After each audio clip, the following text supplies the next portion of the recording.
Thank you again for joining us tonight for our panel discussion on perspective. The idea for this panel was born out of numerous conversations with students, community members, and groups.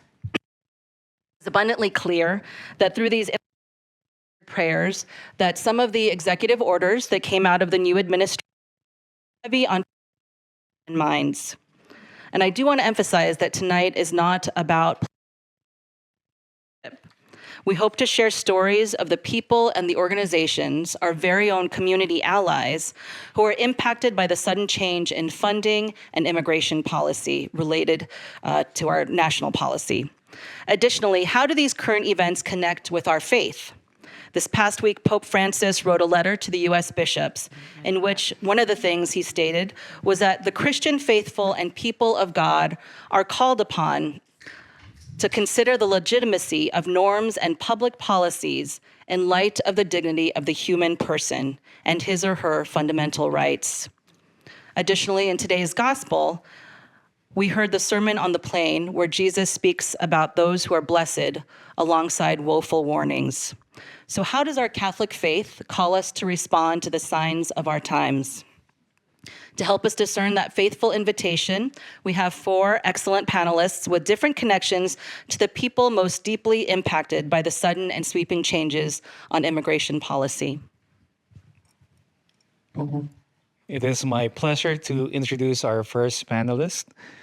Mohammad Daad Serweri is currently the Associate Director of Community Sponsorship for Integrated Refugee and Immigrant Services, or IRIS, where he oversees and works closely with leaders and groups to help resettle new refugees here in Connecticut.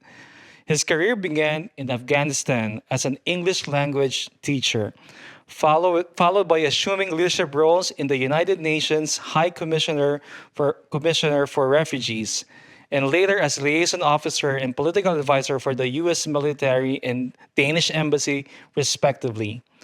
In 2017, Daad immigrated to the United States with a special immigrant visa, or what we call SIV, where he initially served as a translator for Linguistica International. That same year, he joined IRIS as a reception and placement case manager. Daad was responsible for welcoming and aiding hundreds of newcomers over the course of several years in the case management department within IRIS. And I would like to, on a personal note, I worked with Daad, and we resettled our 2 families in 2021 and then 2023. So our next panelist is Maggie Mitchell-Salem. She is the IRIS Executive Director, and she joined IRIS in January of 2024. Throughout her nearly 30-year career, Maggie has managed diverse teams focused on civic education, intercultural dialogue, social and political rights, and forced displacement. She arrived in Connecticut following 3 years leading the National Democratic Institute's Democratic Governance Program in Tunisia.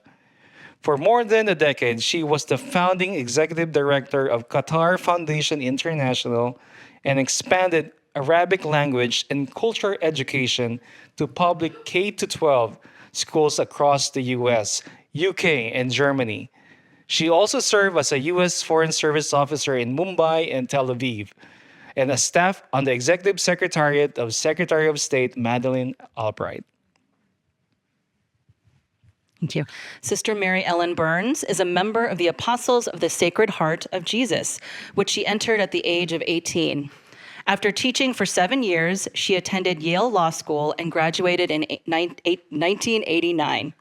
She worked for 19 years in legal services in New York City, principally in the areas of landlord, tenant, and public benefits.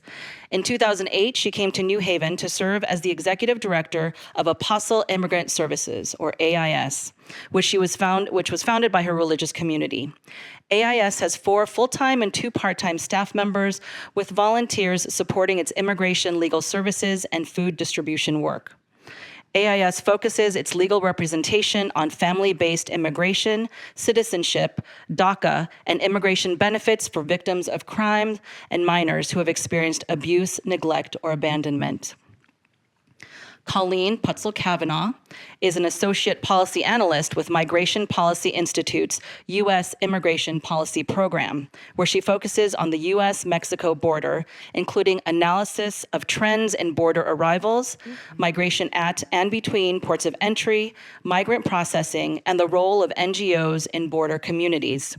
Her research also tracks changing immigration policy trends, including the role of states in immigration enforcement and data tracking from various government databases. She comes to the Migration Policy Institute after 3 years in San Diego, conducting research and working with asylum seekers at the U.S.-Mexico border. Prior to her work as a researcher, she was a 7th and 8th grade teacher here at St. Martin de Porres in New Haven, Connecticut. So we welcome all of our panelists. Yeah.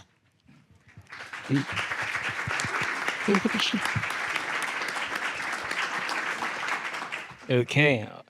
Our first question is for Dad. You ready? Please share your story and reason for immigrating to the U.S. And why did you come as a refugee? And what was your experience of being resettled by Iris?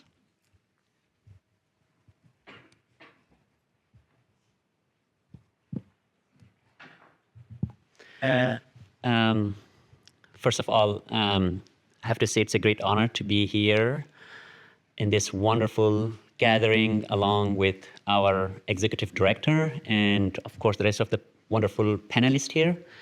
And also, I would like to extend my gratitude to the St. Thomas More's for organizing this event. Not only this event, but also St. Thomas More's has been one of our long-standing co-sponsoring partner, helping us resettle refugees and welcome refugees who are fleeing persecution in their country of origin and take shelter into our community.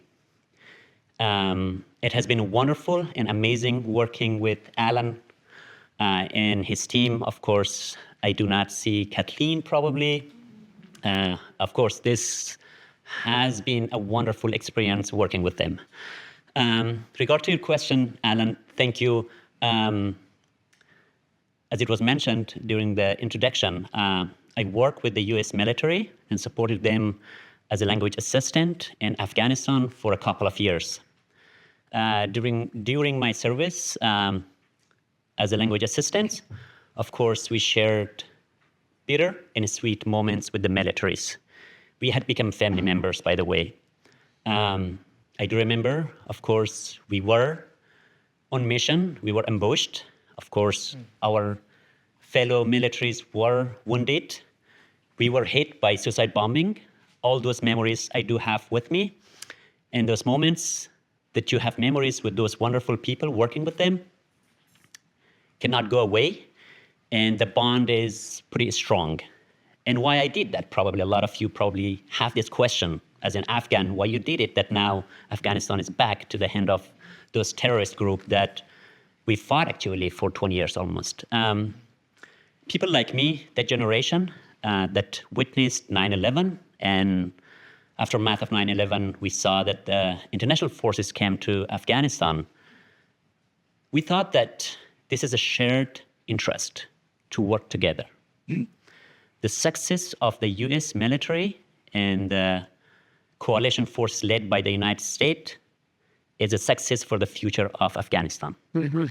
I personally had all this example of Kuwait, Germany, Japan, where the U.S. has a long time military bases there and working very closely with those governments in those countries for the betterment of both countries.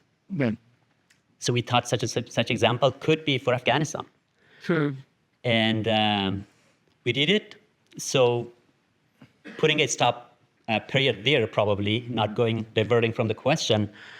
So during the years that I worked with the U.S. military, then we learned that the United States government passed an act that allowing the Afghan nationals and Iraqi nationals to apply for a special immigrant visa, which can help them to come to the United States with their family.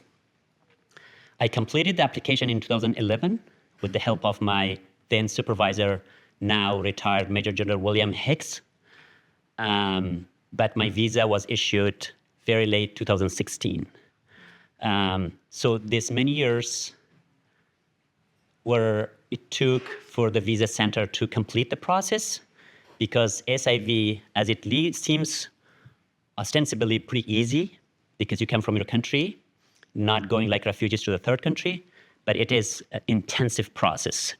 You have to go through a number of or layer of security clearance here until you are approved for a visa. And many of my fellow Afghan who supported the US military were denied for whatever reason, and not everybody could do it. So I came here in 2017 with my wife and my child. Now we are 4, probably.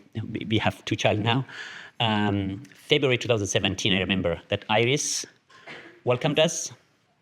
It was at the parking lot close to Iris, where the Iris office is currently. And we were driven to our home, the apartment that had been already rented for us, furnished for us, with the refrigerator filled with all grocery that we needed. This was an amazing welcome that we received from Iris staff members. We are really grateful to them. Wow.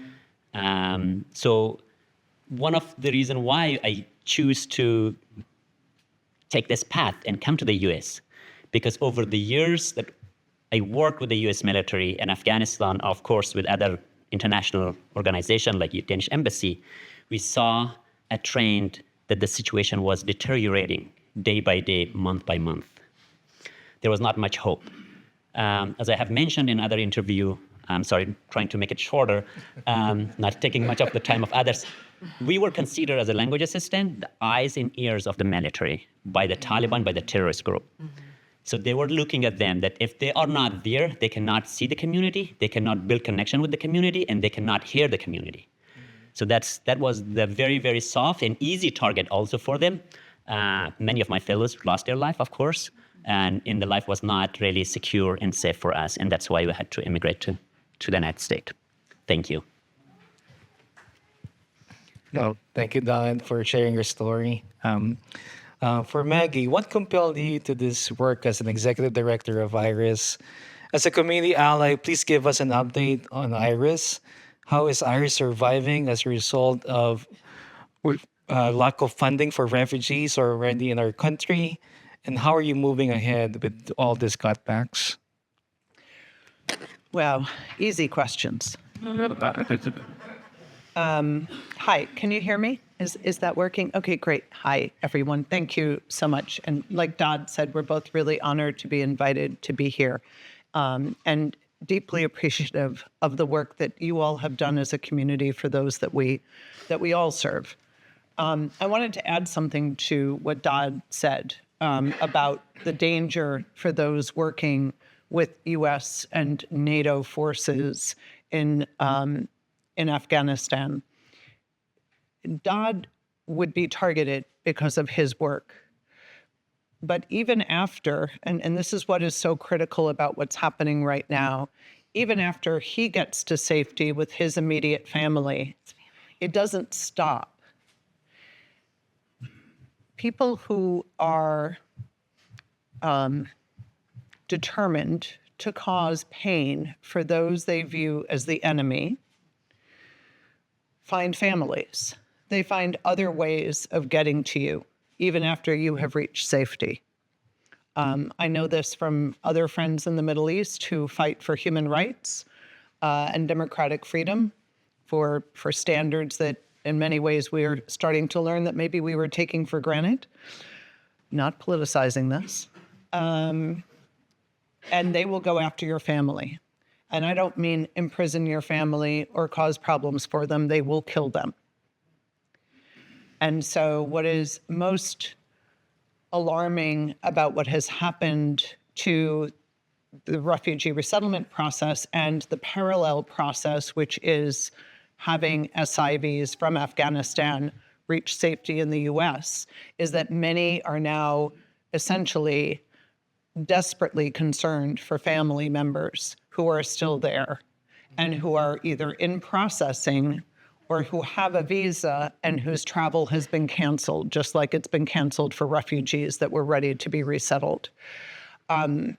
It really is horrible. So I just want to give you a very full picture of what it means for these people, and that promise that we made as a nation, we are breaking.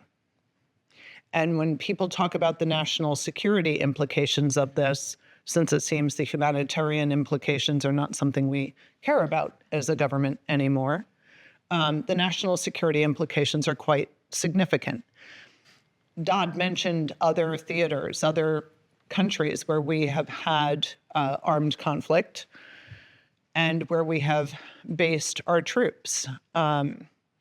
You want to create an atmosphere of trust in those communities and with the people from those countries who serve with our military or alongside our military or allied military. When they don't think that they can trust you, you are not going to have the kind of support that Dodd and thousands of others provided to our people, often at the expense of their own lives. So I just wanted to give that picture, because that is why there is, as the head of a resettlement agency, it's easy for people to discount the words that I say as simply, your budget's been cut. And what that budget means, the fact that budget never fully covered the work we do, that's why we depended so much on communities like this one just to do the day-to-day work, because surprise, surprise, the federal government doesn't give you all the money you need to do the social service work that you need to get done. And it's not just about reduced budgets or, the number you've probably seen, $4 million, and there's much more to be cut coming, because we depend on the federal government for over $12 million of this year's funding out of a total of $15 million. The other three being state and private funding. So this is very much a world of hurt, but it's not about budgets. What do the budgets do? The budgets are serving, this year we expected to serve over 800 refugees and SIVs between Hartford and New Haven. First and foremost, the suspension of the U.S. refugee admissions program on January 20th. And what we had thought SIVs were still able to come, and we actually received an SIV family. I was holding my breath the whole week. January 23rd, that Thursday, before the stop work orders came out, we received the last SIV family. We only had cancellation notices for refugees, including the one that really stuck with me was a Congolese woman who was coming to join her sister in Hartford. Now, I don't know if you keep up in a world of hurt with what's happening in the Democratic Republic of Congo, but it's hideous for someone to have been scheduled for travel and for that travel to be canceled within 24 hours. To be scheduled for travel means you are ready to go, and you have been waiting potentially years for this moment. So, I could focus on our budget and all of the mayhem that's been caused and the fact that we're losing staff, but really what sticks with me is that Congolese sister, because that is repeated across the country thousands and thousands of times. Last year, by September 30th, the U.S. had resettled over 100,000 refugees. This is the highest number we've resettled in 30 years. Of that number, I just want to share with you, since you have helped sponsor families yourselves, over 1,500 were people who were resettled across the country through something that you helped inspire called Welcome Corps. And Welcome Corps was the new national pathway that was started in 2023, and it was based on Connecticut sponsor groups. From 2014 to 2017, that Chris George and the team at Arose worked with to revive community sponsorship of refugees. It used to be how it was done before 1980 and President Carter signed the overwhelmingly bipartisan Refugee Act. And so Iris worked with groups that in 2014 watched what was happening on TV screens, watched Syrians dying on beaches, watched other people fleeing hardship in the Middle East in particular, and said, we want to do something. We don't want to just volunteer with you. We don't want to just donate. We want to do the work that you all have done in welcoming two families. And we relearned how to do that with those groups. And that went on after 2020 to become sponsor circles. You saw humanitarian sponsorship start for humanitarian parole, and then finally the Welcome Corps National Pathway, which is also shut down. And that was one of the stop work orders we got.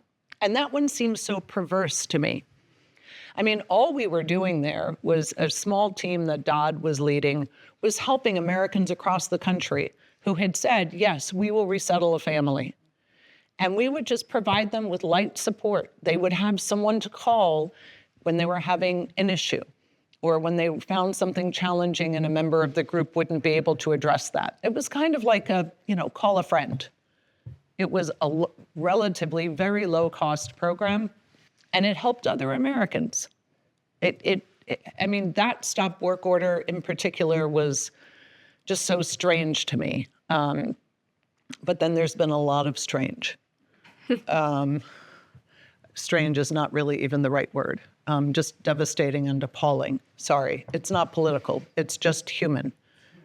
I came from an organization where I now get messages from my Tunisian team of 30 that they've all been laid off.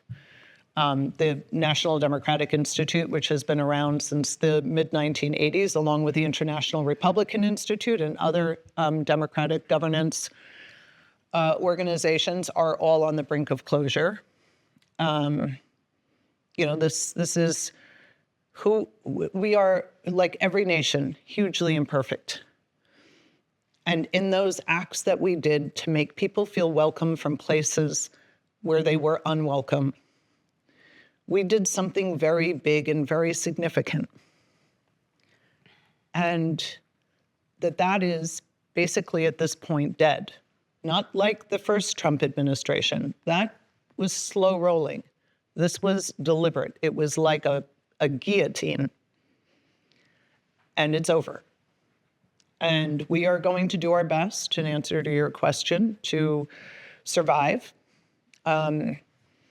We're thinking fast, working fast, and trying to adapt. We had some ideas before all of this happened, and now we're just working with a really wonderful and increasing smaller team to focus on workforce development, because we know that the people that we welcome are often in subsistence jobs for far too long, and they either had skills they came with or skills that they would like to learn and develop, and have living wage jobs, and jobs that the state of Connecticut needs them to have. We're also thinking about legal and how we can support more immigration legal services, depending on what's left of the immigration landscape. And then we have a fantastic in-person interpretation program that one of our staff has championed and developed. She is herself from Mexico and a professional interpreter, and she's helped build that program. And so we're hoping that is going to take off and be able to cover its costs. Mm-hmm. So I'm sorry if I took more time, and thank you. Okay.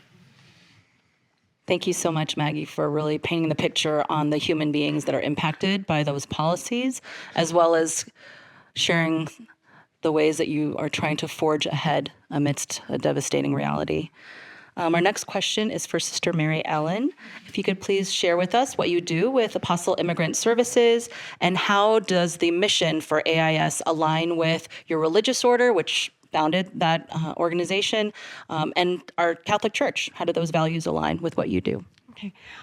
Briefly, there's some of our clients. I have to say I know all of them personally. Our organization is sort of like the complement, in a way, to Iris. The clients, the majority of the clients that we have are here. And rather than hearing, and I heard a similar story on the radio shortly after the decision to stop allowing refugees to come here, of another woman from the Democratic Republic of Congo who was supposed to join her. No, her brother was coming here, and she already had all the food prepared for his party. We have most of our clients are here, and most of the people I know are impacted by the rhetoric more than actually change in law of what the intention is to do to them and their loved ones, which is to put them in military base prison camps, either in Guantanamo or elsewhere, to sweep them up off the streets, to go into their schools and churches, to terrorize them so they will go home on their own. So what we do is largely, as the little slide said, family-based. So people who are petitioning for their spouses, their children, their parents, their siblings, although that process takes so long, it's almost, I don't want to say it's not worth doing, but it takes a very long time. We help people who've been victims of domestic violence and other crimes of violence to get legal status through those programs, which there's kind of a target on those as well. Special immigrant juveniles, young people who have experienced abuse, neglect, or abandonment, either here or by parents who are one or more parents abroad. There's also a target on that program. We help people obtain U.S. citizenship. And what we've been doing a bit of now is Know Your Rights. And we are starting this Friday, devoting Friday afternoons to giving people consultations who, basically the people will call and say, can you help me get my green card? Or all I want is work authorization. Or how do I get my papers? And we ask, well, how do you think you're going to get them? And they're like, I don't know. We're going to be doing consultations with those folks. I just have to say that we've had people who are U.S. citizens who have asked us if they should carry copies of their passports in their wallet so they won't get picked up. The Catholic social teaching is founded on the biblical principle that we are made in the image and likeness of God, and that we therefore have an immense inherent dignity from God, and that must be honored, whether it's in a person who speaks differently or looks differently, whether it is a person yet to be born or a person on death row, whether it is a person who lacks cognitive abilities, or whether it is a person who is poor, who is unemployed, who doesn't fit our definition of the worthy. We are all made in the image and likeness of God. And it is not a political statement to say that we must treat people as such.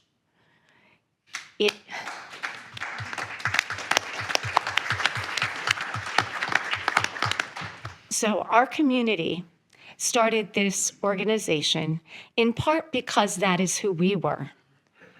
My community was founded in Italy in the the early 1900s.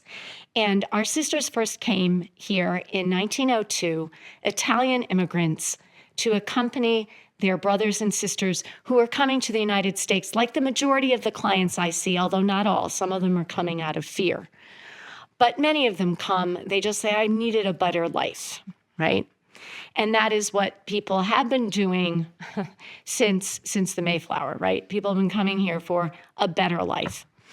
And so in about 18 years ago, our community wanted not to get back to its roots, because since our arrival here, we have been in places where we've worked with immigrants and the children of immigrants, largely as teachers and principals, et cetera, at least back in the day.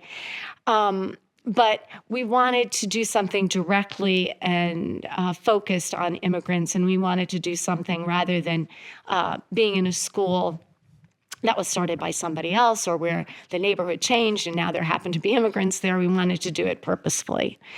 And so that is why we started this program those years ago. We are fortunate to be in a community where, I've seen Maggie many times. I'm on video calls with her staff and attorneys and accredited representatives from other places throughout Connecticut, nonprofits serving immigrants. They have helped me with cases. It is a cooperative, wonderful atmosphere. But I'm going to pass this on because I think I made my point. Thank you for sharing that history, as well as reminding us of that truly our core principle of human dignity. Our last question is for Colleen. If you could please share about what you do with Migration Policy Institute, what drew you to that work, and also, since you have spent time on the U.S.-Mexico border working with asylum seekers, perhaps share some of the things that brought people to those situations. Thank you. Sure. Thank you so much. Nice to be here.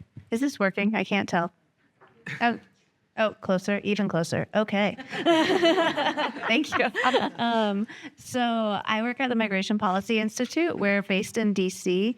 We're a nonpartisan, non-governmental research organization. So unlike my fellow panelists who do really amazing kind of person-to-person work, we do a lot at the national level to provide research and information and try to explain all of the things that are happening in U.S. policy and also global policy. And I was drawn to that work after working with a variety of different immigrant communities as a teacher and then in San Diego. I really was always very inspired by their stories, by the people that I worked with, by the amazing legal service providers, by the other teachers, by caseworkers. But I always had kind of a nagging question of understanding the policy behind it all. And I wanted to really understand how policy was made. Oftentimes policy isn't good. It has a lot of unintended consequences or intended consequences. But I wanted to be part of that broader conversation. And I also wanted to be part of putting out really good information. U.S. immigration is incredibly complex and confusing. And I wanted to be part of the conversation that tried to make it a little bit less confusing for people. And so when I worked with asylum seekers in San Diego and Tijuana, it was during the Remain in Mexico policy, which has been reinstated, also known as the Migrant Protection Program, MPP. And so people were waiting in Mexico for the duration of their asylum case. And often living in really horrendous conditions. And that policy has been reinstated, although we're not really sure if it's happening or when it will start happening again. But a lot of people were either fleeing violence or searching for a better life. A lot of things make people move. Sometimes it's a climate issue. Sometimes it's an economic issue. Sometimes it's a violence issue. A lot of times it's a combination of issues, which makes it really complicated.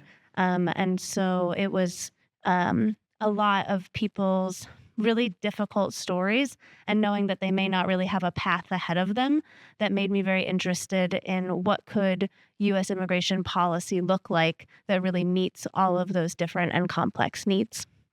Thank you. Thank you, Colleen, for your curiosity that led to advocacy currently. All right, so this next question is for all the panelists. As you shared about the impact of the pause in funding and the abrupt stop of certain programs, if these current policies seem extreme, in your opinion, what would a comprehensive immigration policy look like? What are some of those key elements of that kind of reform? And I'm sure that's probably a complicated question too. We're drawing straws up here. Yeah. I'm happy to start again. Sorry. So something that my colleagues and I have talked about a lot is this idea of lawful pathways. And so we hear a lot about asylum, and asylum is a very rigid form of protection that many people do not qualify for. And many people do qualify for it, but a lot more people who come to the United States and want to qualify for it don't. But we've seen some evidence that other pathways really work. And I'll give you some of the reasons why they're important. One of the reasons is that migrating to the U.S. is an incredibly dangerous and complicated and expensive journey. And it's gotten much more expensive and much more complicated and much more dangerous. And many people go through that every day. And so the opportunity to bring protection closer to people and negate that need to travel is, in my mind, just a humanitarian act. And we've seen ways that these have worked. They've worked imperfectly, and they're not the final answer, but we've seen some sort of glimpses of hope and how these ideas can, I think, become better ideas and become actual really good policy. There was the Cuban, Haitian, Nicaraguan, and Venezuelan parole program. There was CBP-1, which is controversial, but my plug for it is that it allowed people to go to a port of entry, and it allowed the U.S. government also, for all of the national security risks, to know who was coming on a day-to-day basis. So it allowed for order, and it actually fundamentally shifted the way people were choosing to arrive at the U.S.-Mexico border. So we saw these things start to really work and start to really make changes. But besides the humanitarian protection programs, we also have all sorts of other different programs. We have our refugee program, which is obviously currently under duress. We have family migration.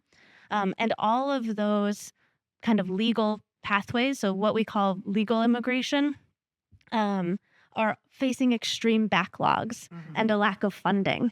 And so the resources to be able to carry out that kind of immigration just isn't there. It hasn't been prioritized by our Congress.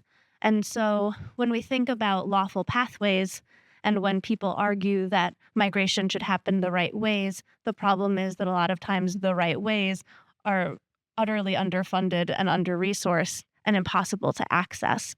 And so when you look at the whole system, you look at the needs that are there. And so you have to look at both the legal immigration system and then, of course, people who are seeking humanitarian protection. So there's a lot of ways to address it. And so when I say lawful pathways, I'm talking about a lot of different ideas. And there's been a lot of ideas put out there, but it's something that I think really started to show, particularly thinking about an increase in unauthorized migration, people really moving and fleeing a lot of really difficult situations. We saw some glimmers of opportunity of those kinds of ideas really working. And currently those ideas have been stopped. But our hope is to really showcase that those kinds of pathways for people can be made better. Just because something didn't work perfectly doesn't mean it can't be made better. And then also looking at the immigration system as a whole and seeing where the shortcomings are and seeing that we need to look at U.S. immigration not just as these sort of silos, but as a whole system that can work better if it's all resourced, if it's all, paid attention to. And that's a really hard sell sometimes in our government, but that would be my plug for how to make comprehensive immigration reform. I just coming out from another perspective. First of all, with regard to the last things that Colleen was saying, right now, USCIS, United States Citizenship and Immigration Services, the service part is completely funded by immigrants. No money from tax dollars, those precious things. No money goes to USCIS to actually serve people, okay? Okay. I think another aspect of comprehensive immigration reform that is absolutely necessary is to do something which the United States has periodically done and which was last done under President Reagan, which is to allow for a path to legalization for people who have been here for a certain period of time. It's not a radical new idea. Again, last person to do it, Ronald Reagan, that notorious liberal, right? So it's just seems to go without saying that we have who knows how many, 9 million, 11 million, however many million people who have been in the United States who are currently here without legal authorization. The average amount of time they've been here is 10 years. Okay. And I know people whom I met when I first came to New Haven in 2008. All right. That's getting closer to 20 years. And they are doing, they are integrated into our society. And guess what? We are reliant upon them. Right. They, contrary to, what you might hear, pay taxes, don't just take jobs, but create them, and have family members who are U.S. citizens, et cetera, et cetera. So I think any comprehensive immigration reform has to, in a sensible way, create a pathway, which is normally required proof of having been here however many years they choose to make it, and also has required background checks and paying a bunch of money. So that's one of the things that I focus. Our asylum law that Colleen alluded to, and refugee and asylee, it's the same standard, fleeing persecution on the is basically came from the experience of the very, very bad job we did for people fleeing Hitler, literally turning them away to let them go back and get killed. So it's also based, its definition of persecution, et cetera, is based on that paradigm that doesn't necessarily fit many of the people Colleen alluded to. So that's another need to change. I just want to focus on the pull. There's a reason people come here. There's a reason there is a big bucket of people who are coming who are much like my grandparents from Poland and Scotland who came here for a better opportunity. Like people from Italy, like waves of immigration before us. And people are still coming here for opportunity. They are now, unlike our parents, grandparents, great-grandparents, in limbo for this incredible period of time. And that is, again, going back to, we need comprehensive immigration reform that focuses on legal immigration. And President Trump, in his first term, took aim at legal immigration more than he actually did. He had more of an impact there than he did on undocumented. It was actually President Obama who had the most deportations, even more deportations than in any given year in the Trump administration. So President Trump does not like legal immigration, but we need legal immigration. And here's the pull factor. We are an aging nation with a declining population. Starting in 2025, if we go into a low or no immigration environment, we are going to start declining in population. And that has ripples across every single sector that we depend on. The construction industry alone has at least a third of its labor undocumented. Think about the public health sector. Think about elder care. A significant minority are immigrants in different statuses. Food, anyone? If you like $10 grapes, fantastic. I've got a couple of kids in their 30s that might go pick grapes in California. I don't think that's what we want. And unfortunately, on the backs of undocumented, and in the agriculture sector, I think the number is closer to half of the agriculture sector is undocumented. The southwestern United States, if they really crack down on undocumented, I hope you squirrel away some food because you're going to feel it, both in cost and in availability. We need to think sensibly about things that we're screaming at one another about. Mm-hmm. There is a real pull. People are coming here because they will find jobs. They will be abused in those jobs often. They will be paid wages that, yes, wow, you know what? It does compete with Americans who don't want to do these jobs anyway. But sure, it brings down the cost of labor, and it shouldn't be that way. That doesn't mean you don't have them come in, because there's no one to do the jobs if they don't come. It means that you're going to have to do something to protect them, as we should protect them. That is, again, who we are, who we should be as a nation, taking care of those that are providing us what are essential services for our country. So that pull is real. So when people talk to me about immigration and why are people coming here and all these undocumented, and they have worse words for undocumented, I just ask them, they're getting jobs not because they're taking it away from any American, but because the job needs to be done and there's no one to do it. And what are we going to do about that? So, I just, maybe that's another piece of this puzzle. I'll just go very briefly.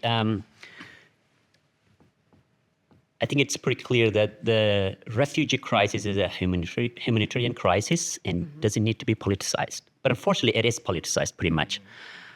So that's why I would like to just not to really side one political party and over other political party. But I have to say that I applaud the previous administration, what they did to improve immigration policy in this country. During the Trump administration 1, the overseas infrastructure for processing refugees was shattered, completely zero. And the domestic capacity was zero almost. Yeah. So what the previous administration, Biden administration, did, at least in the first 2 years, they had to spend time to rebuild that overseas infrastructure to process the refugees. Because we are thinking that legal immigration should come to the United States. Okay, then it needs infrastructure. There is funding needed, staff needed, policy needed, procedures are needed. So they were established there overseas. Many gigantic progress was made during the previous administration. Yep. And then they focused on domestic capacity. As our executive director mentioned, the Welcome Corps was a wonderful capacity, added capacity. Over 70,000 capacity were added to that one. So this domestic was created and overseas infrastructure was built. But now, this current administration needs to give a honest look and review it.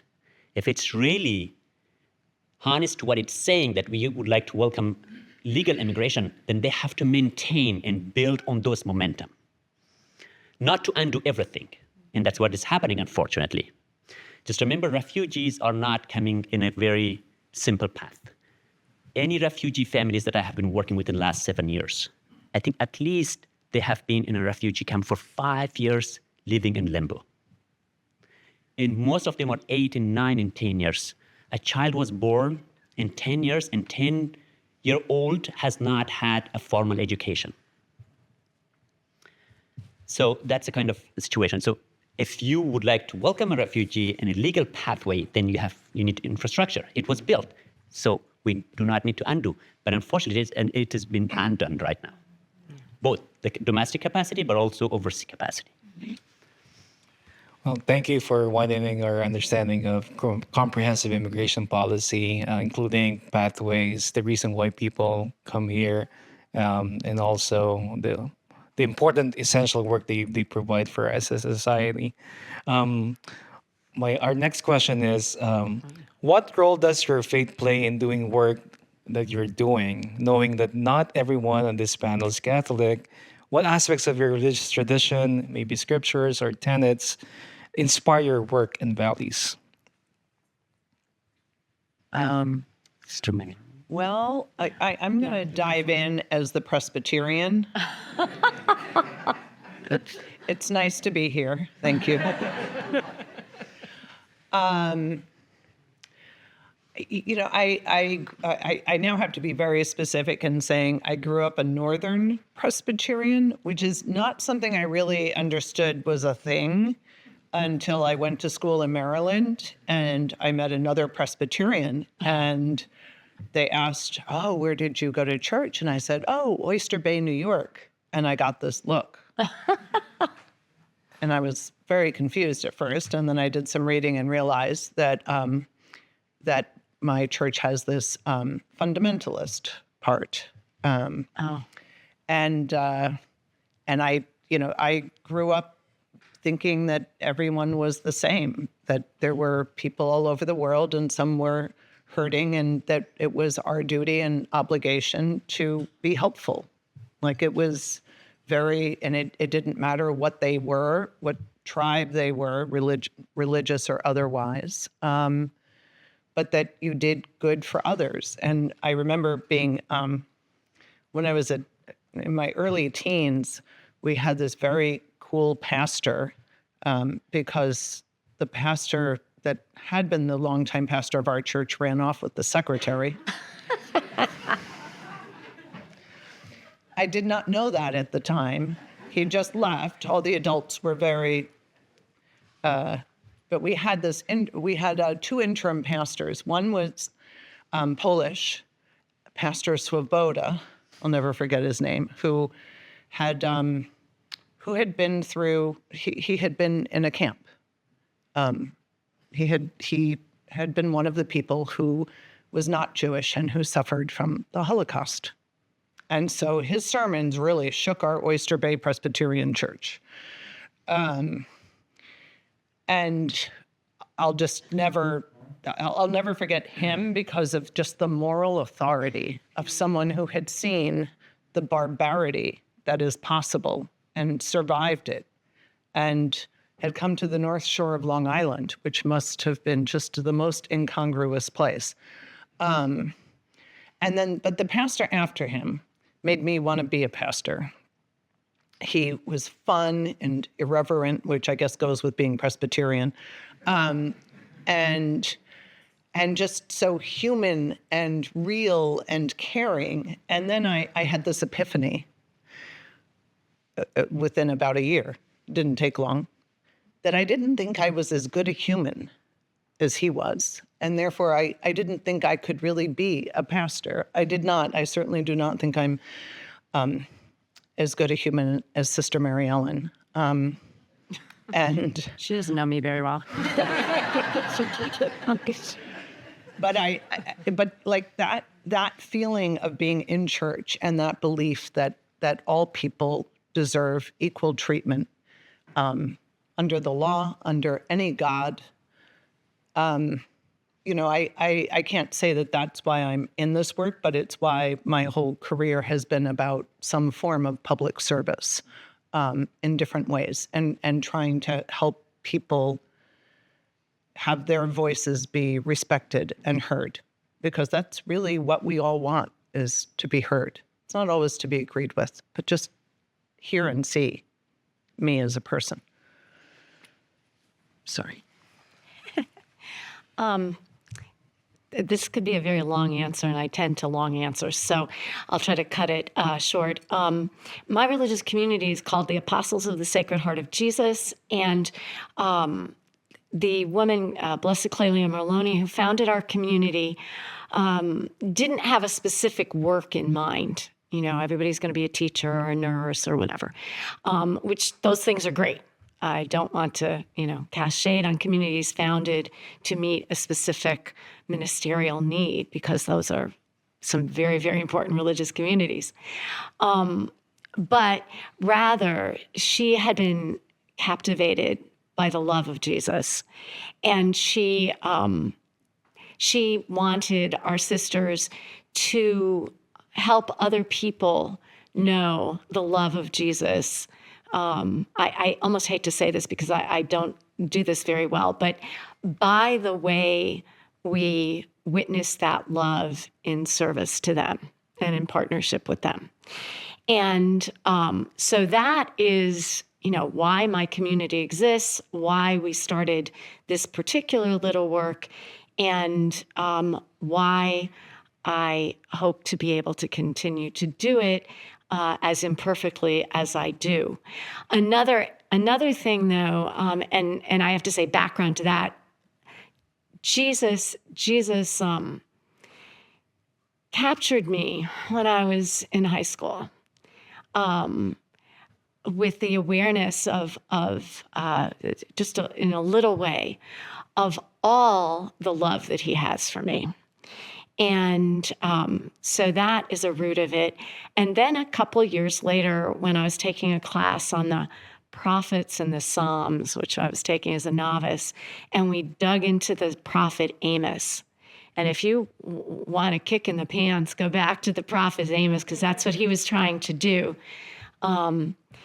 where he excoriated the people of his day who would sell a poor man for a pair of sandals. That was one of the things he said. And between that and the parable of Lazarus and the rich man, I heard that, and Matthew 25, when I came to you as a stranger, did you welcome me? Those are all things that keep me fired up with what I'm doing. Yeah. Jump in next.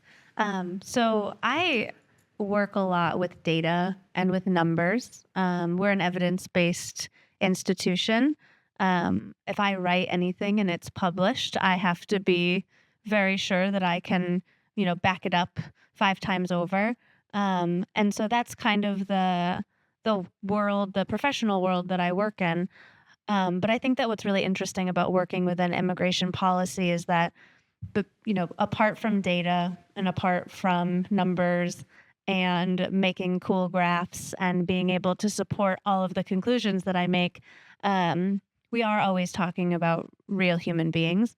And I think that that grounds me, just based on, all of the people that I've worked with before and all of the sort of many, you saw my weird career trajectory, all of the many people that I've worked with that have brought me to this place. But I would say the other piece of it is that faith for me is a lot about hope. And I think that if you work in immigration, you have to have hope. And so even though I like and I feel very comfortable in the numbers and the data, in being able to research something and find an answer, sometimes there's a lot of also really unexplainable things or a lot of questions that really remain.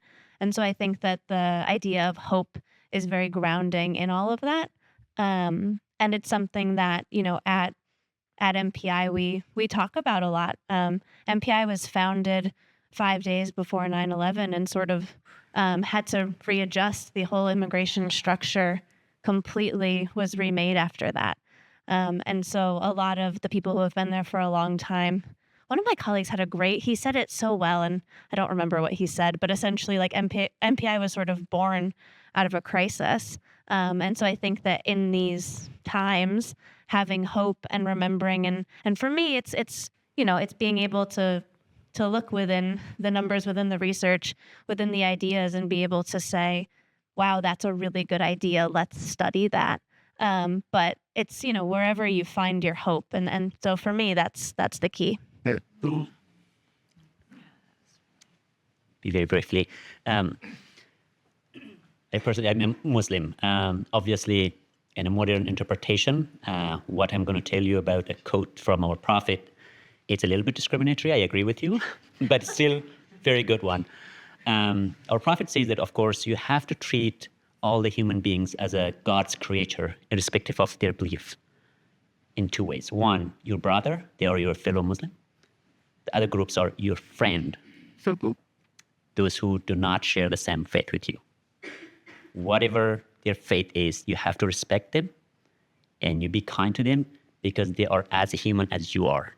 So in modern interpretation, of course, why they are not your brother also, I do believe that they are my brother too, even or my sister too, yes.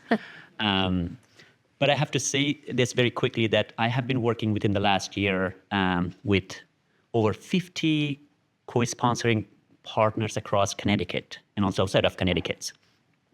That they have been 10, 15, 20, or 30 group volunteers have come together to help a refugee family, like St. Thomas More that has done it. And 98% of them stem from a church and from a mosque, from a synagogue. So that has been a catalyst behind this movement, helping refugees. This has been a life-changing and transformative work that they have done. So that really speaks a volume Thank you, Sister Mary. You put in a very nice word there. And thank you, everyone. Of course, that's what I would say. Thank you, folks, so much for your inspiring reflections and reminding us of who we're called to be and who, not just individually, but as a community as well. And while we would love to ask so many more questions here, I'm going to end with one that will hopefully be helpful for our community, because it can feel very overwhelming when with all the news and social media that can feel very despairing. And Colleen, you talked about hope. So what can we as an STM community of faith, people who want to love others, especially those who are suffering, what can we do to help support our vulnerable brothers and sisters right now? I'm going to let you speak for both of them. Thank you. Thank you, Pauline. First, I have to say that the current situation, as our executive director mentioned, we're in a dire situation, providing the needed and essential services to our clients that we have already welcomed. We have welcomed quite a good number of clients within the last years until the executive order was put in place. There is a dire situation. I do see daily clients in tears coming to Iris and begging for help and assistance. I think the alternative could be the communities and you, in each and one of you. There are different ways that you could engage and be helpful in this. I could outline a very few of them very briefly.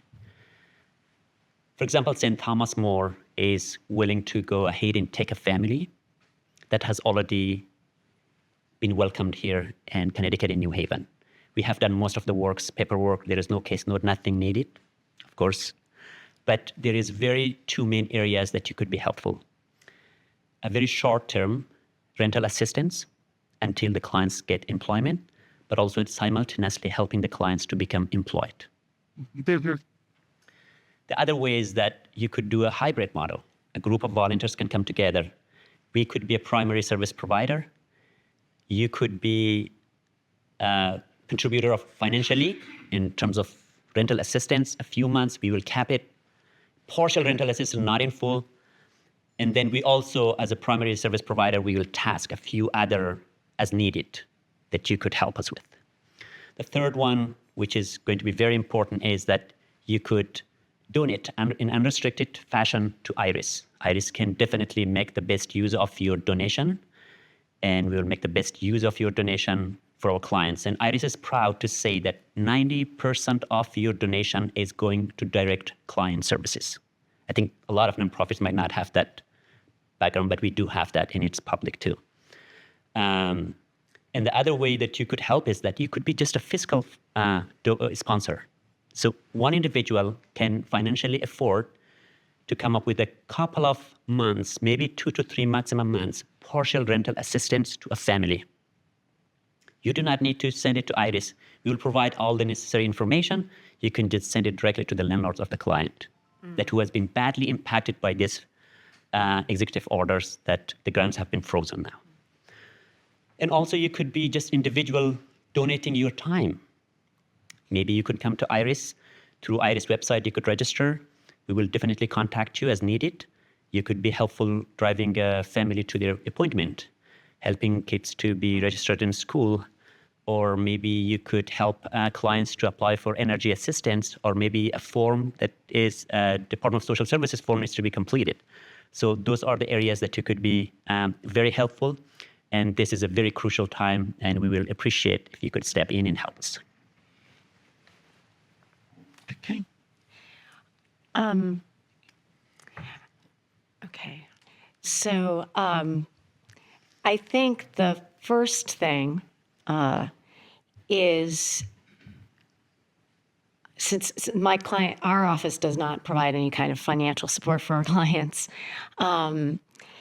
but the first thing that would be helpful, I think, for more vulnerable immigrant communities and in the New Haven area and anywhere, is to be a witness to your own belief in the value of every person.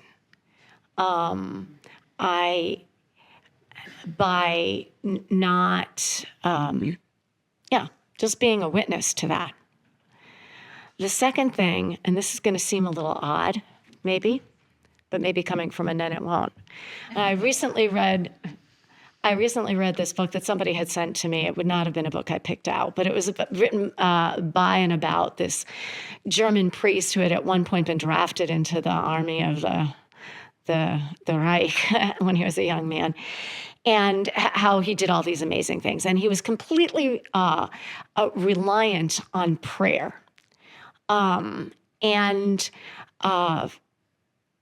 So I would say prayer is an important thing that we can do. And I'm not meaning, oh, it's so hopeless, all we can do is pray. No, if we are people of faith, then we have to realize that the most powerful thing we have is the Lord.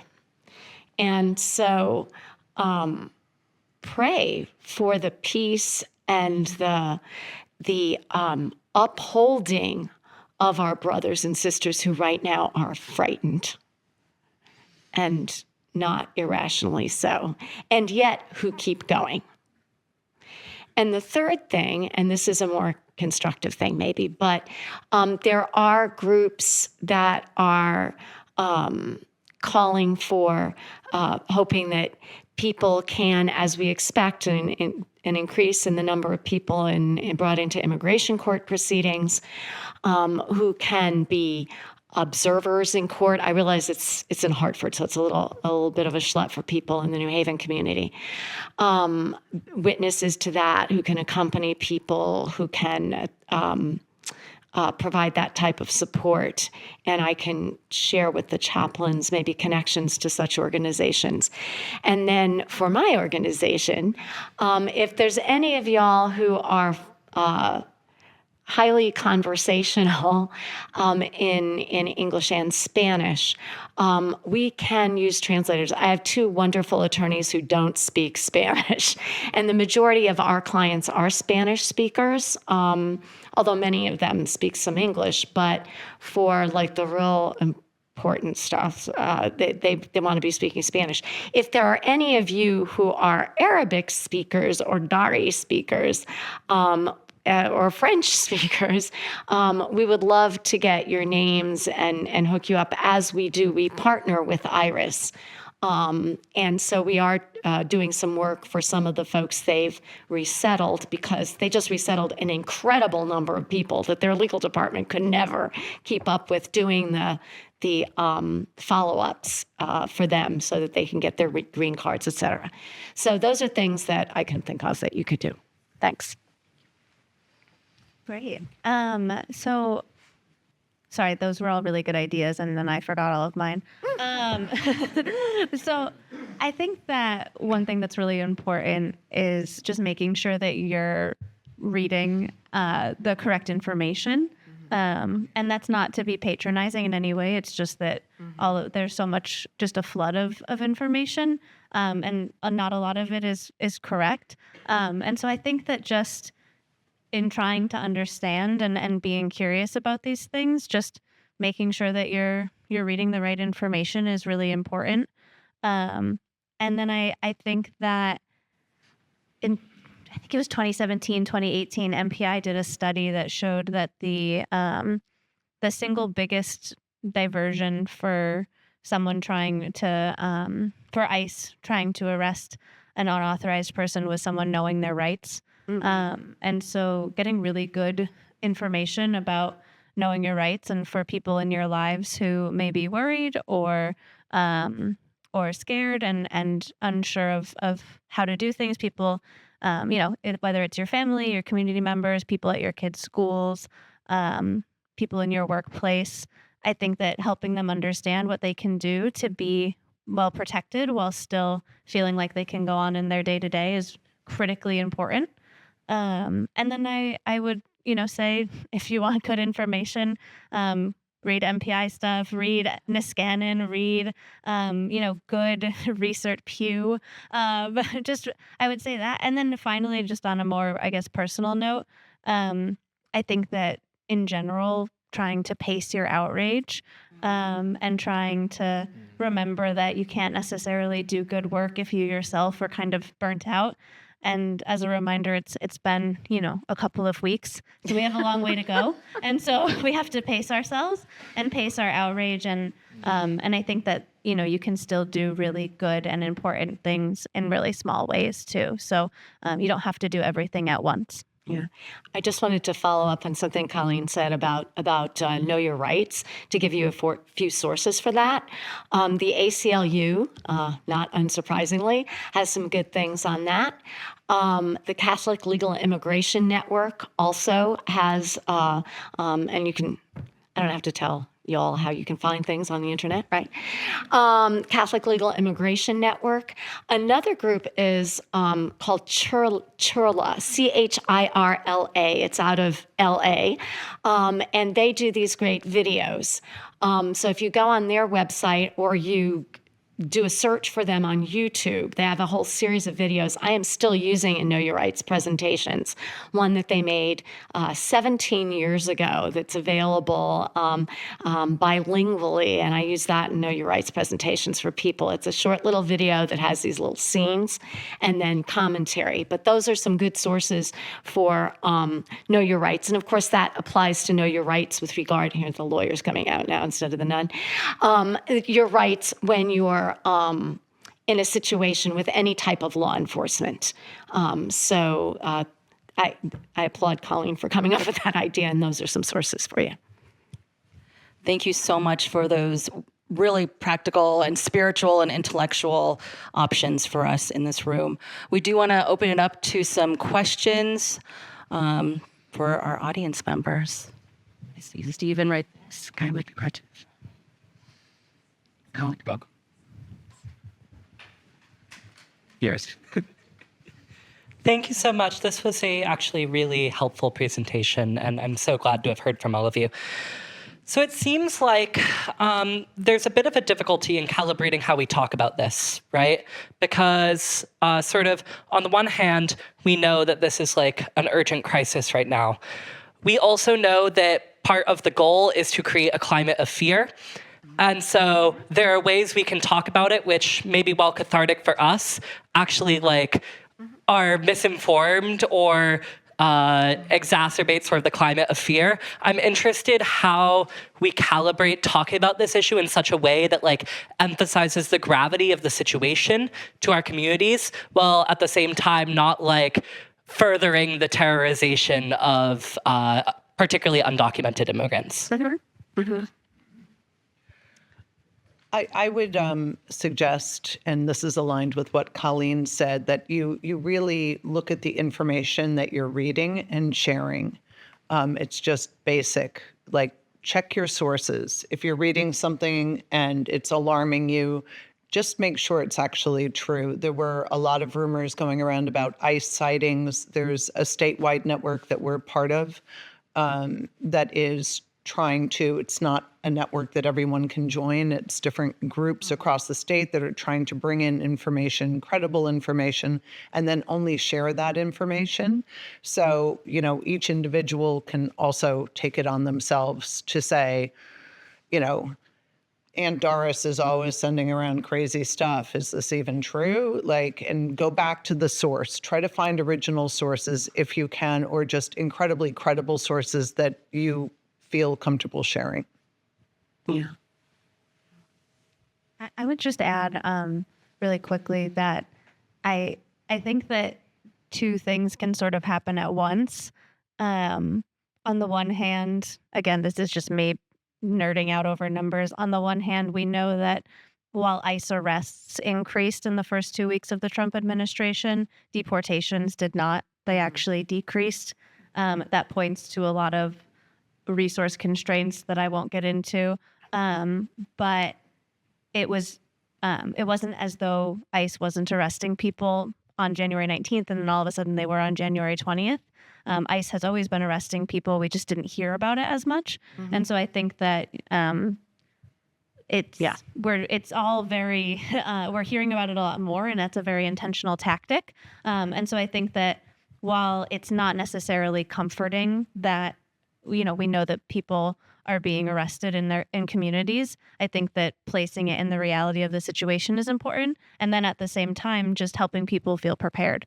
And so those two things I think can happen simultaneously. It's not necessarily comforting to someone who's unauthorized to say, well, actually, deportations have decreased. But that's the reality. But then on the same token, you can help someone feel as prepared as possible. So I think just balancing the two, and there's probably no perfect way to do it.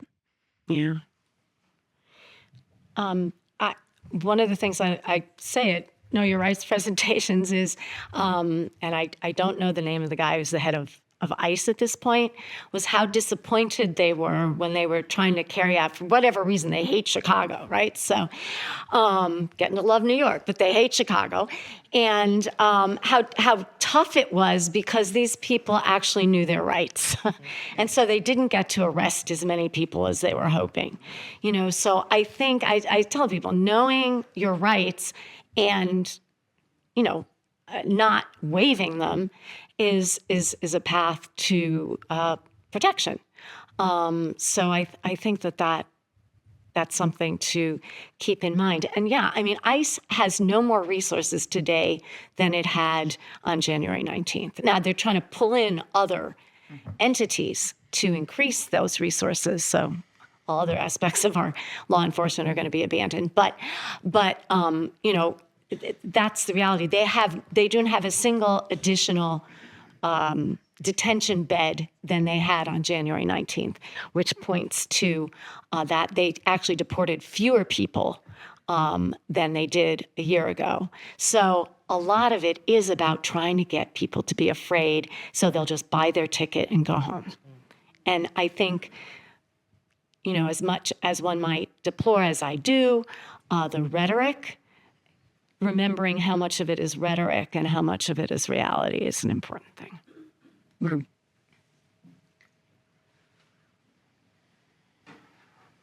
Maybe I should also add, our panelists suggested something preventive measure, but I'm just trying to think of a treatment, just in case somebody's mind contaminated by this misinformation about immigrants and refugees.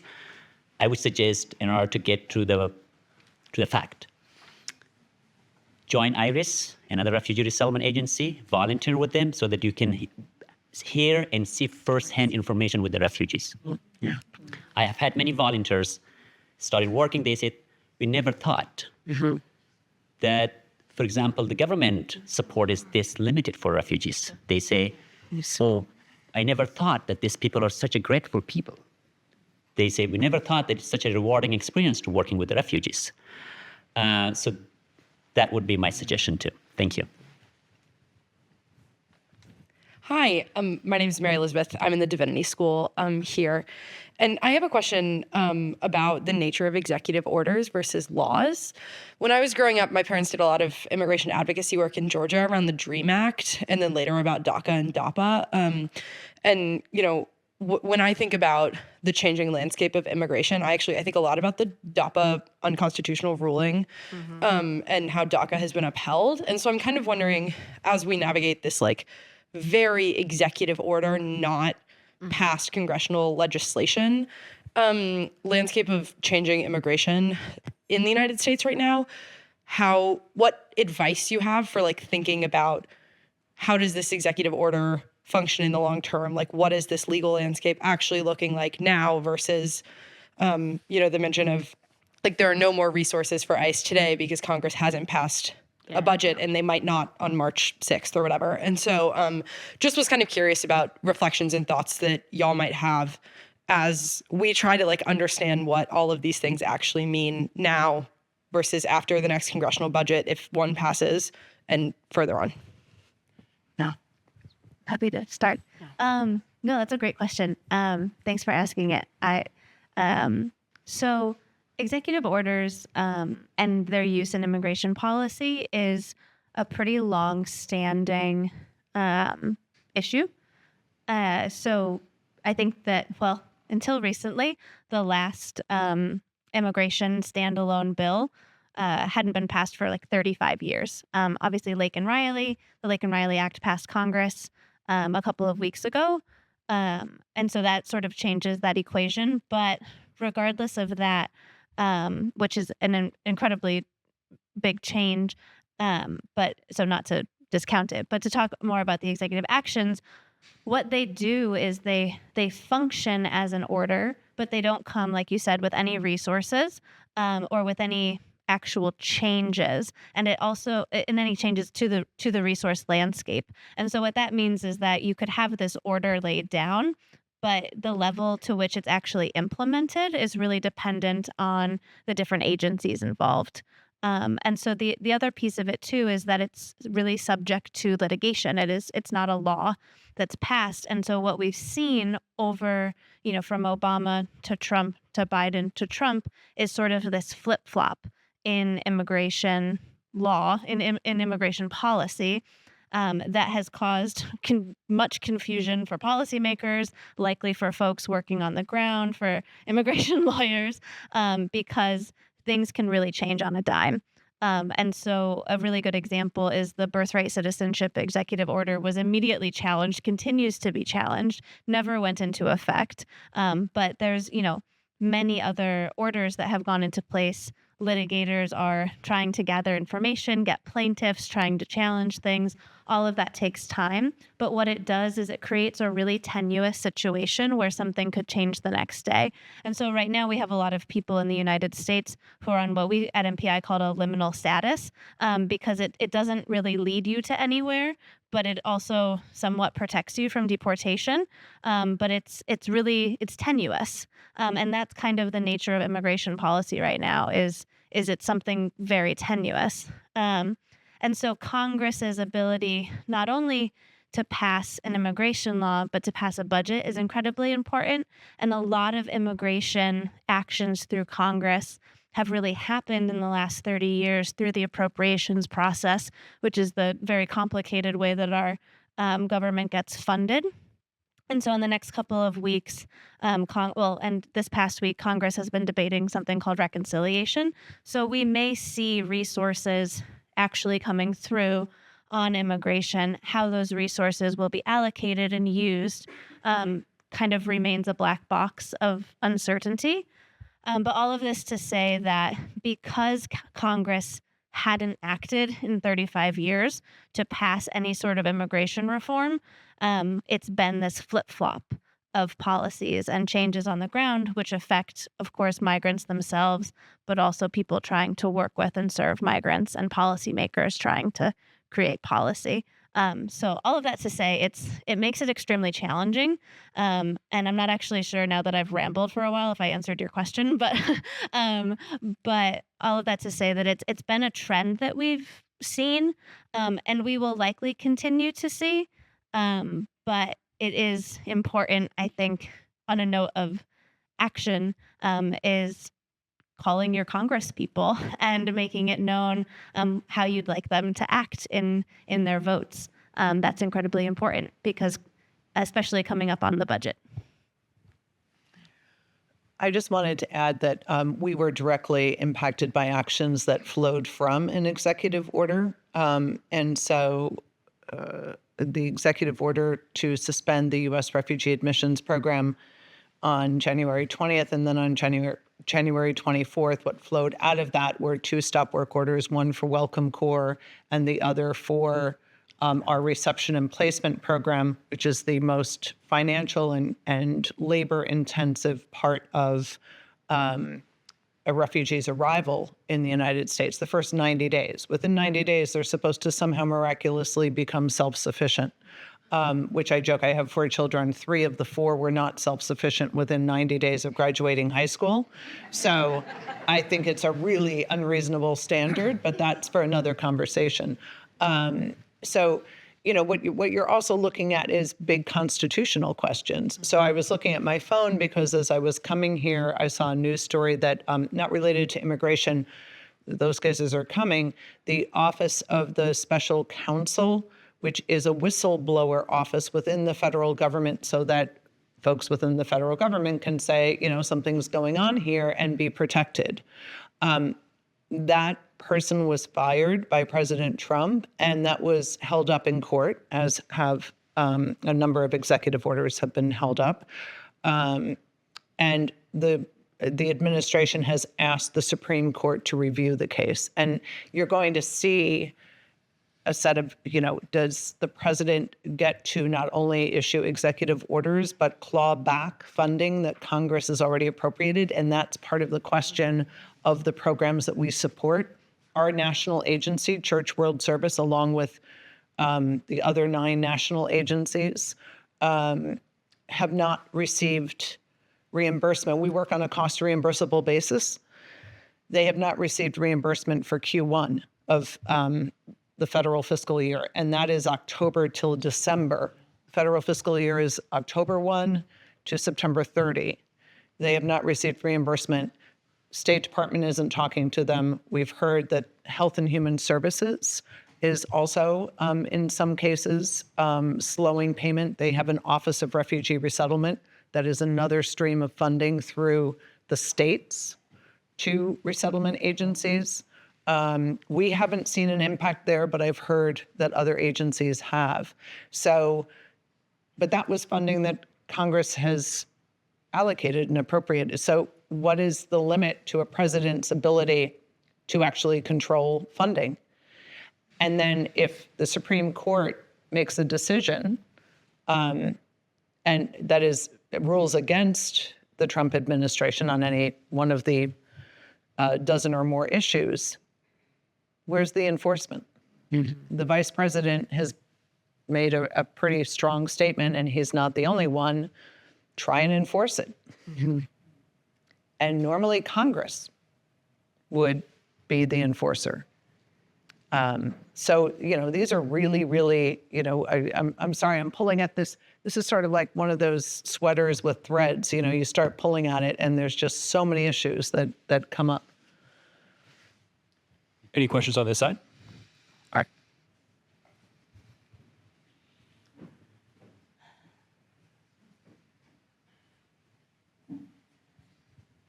Hello. Thank you guys for being here, and I appreciate you guys' passion. So I would say I lean conservative, and I would also say I'm pretty soft on immigration, especially for more conservatives. However, I think I took some issue with maybe the betrayal of the regime that is current right now, and maybe the people who supported it. And I was just wondering, is there any room to see the current regime or the people who support it not as hating legal immigration or fear-mongering, or people who are tricked by fear-mongering or misinformation, but as trying to fix, despite all the good things that it has done for a lot of people, trying to fix all the abuses or all the bad things that also resulted? Is there any room to see the current regime not as hating legal immigration or as causing a mayhem or evil for people, but as trying to maybe overcorrecting in an attempt to fix the system that has brought good, but has also brought bad things like fentanyl or cartels, human trafficking? I'm going to take that one. When you talk about people who supported regime, I find a little negative. I'm surprised you're using that term. I supported with some of the votes that were cast for Donald Trump. I think there's plenty of ways for me to say, I have no idea why people did that, and I'm not about to attribute to any individual person any of the policies that the Trump administration has so far tried to implement. I think there's a lot of misinformation. You referenced fentanyl. The majority of fentanyl brought into the United States, initially a few years ago, it was through the mail. And currently, it is brought in by U.S. citizens. And it's brought in by U.S. citizens because U.S. citizens, if you've ever gone through a port of entry, we get in the speedy line, right? I'm assuming you're a U.S. citizen, but as a U.S. citizen, I've walked by the people who are going in the line for people who aren't U.S. citizens. It's pretty fast, for me. So there's a lot of misinformation. That was not a problem of our immigration system. Okay, because it wasn't immigrants who were bringing it in for the most part. So I don't see in these actions an attempt to tweak a system that, like any system, could use some tweaking, right? I mean, you've heard all of us suggest that there need to be some major changes in our immigration system. So I don't have the capacity to say, this looks like fine-tuning to me. I also don't have the capacity to get into the minds and the souls of the people making the decisions. So I think you're right. It is not helpful to demonize people with whom we disagree. And there is no solution possible when that is done. So I think you bring up a really good point. I just the fentanyl thing just got on my nerves because I've seen it, and I you know, and there's been plenty of news, well, not news, but there's been plenty of tossing that around, and yet it is not the best argument for problems with our immigration system, and there are good arguments for problems with our immigration system. So I really want to thank you for the question, but I think there's sledgehammers being taken to things, and that, to me, does not really indicate a desire to study and correct, but rather to smash. In some areas not. But for example, the refugee resettlement.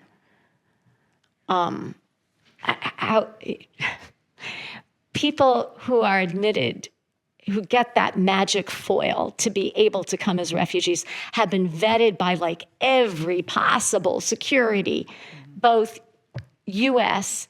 and like Interpol multiple times. I mean, to say, nope, that's stopping today, that's a sledgehammer. Yeah. That's not fine-tuning. And maybe it will reopen, but I'm not seeing some careful decision-making here. And I'm sorry, and nothing against you, because I bet you have lots of good reasons. And I have a brother who voted for the president, so you know, and I'm not going to say I think these people have terrible. I don't know what their motives are, but I just question the way they're going about it. Thank you. I just wanted to add one thing, and that is, one, I just want to thank you for asking the question. We need to, we all need to be having a conversation, and that's not happening enough. So I appreciated the question. I also would just suggest taking a look at the attempt 2 years ago to actually have the most comprehensive immigration reform in the last 30 years. And that was legislation that was ready to be debated and discussed in Congress. And the now president called up Republican leaders in Congress and shut it down. And so it was never brought forward. That's not a partisan statement. That's a statement of fact. They were very public calls, and that conversation didn't happen. That would have been a time to be addressing some of the issues that we all know are a problem. And the U.S. refugee admissions program, as it was on January 19th, was not a perfect program. It needs changes. That invites a conversation. The program that I left in Tunisia that's now closed, right? The public health programs that have been shut down around the world, everything could use a refresh, a rethink.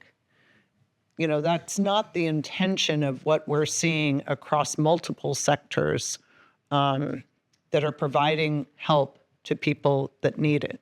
You know, but there are good questions to ask from conservatives, and I think we would all welcome those questions in that conversation. At least everybody here. Not all people who think like us welcome the questions or conversation, but I think we do, and I think this is an important space to have these kinds of dialogues. Yeah. Right. Thank you so much. So at this point, I would like to invite all of you to thank our panelists for being with us.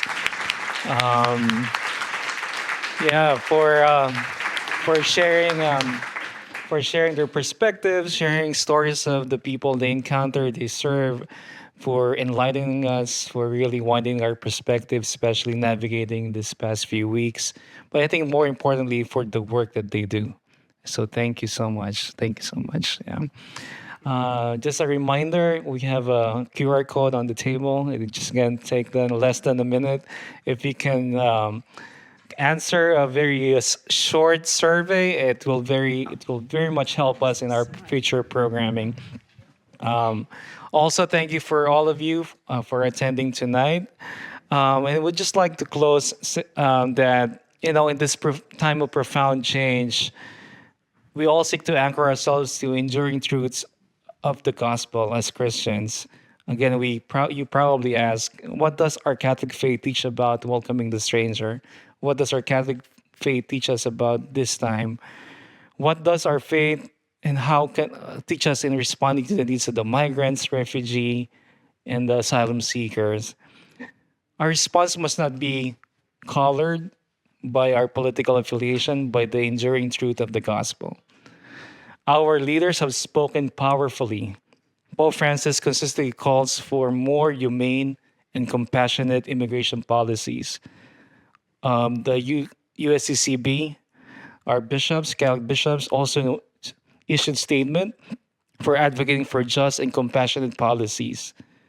I hope we can work together in balancing the inherent dignity of every human being and also the right of sovereign nation of our nation.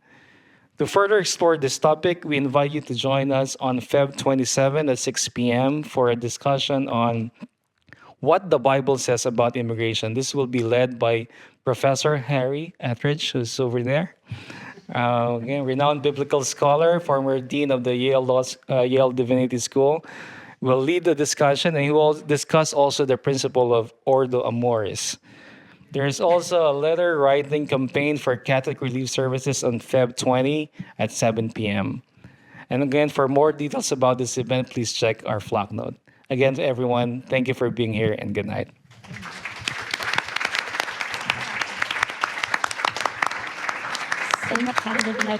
Thank you.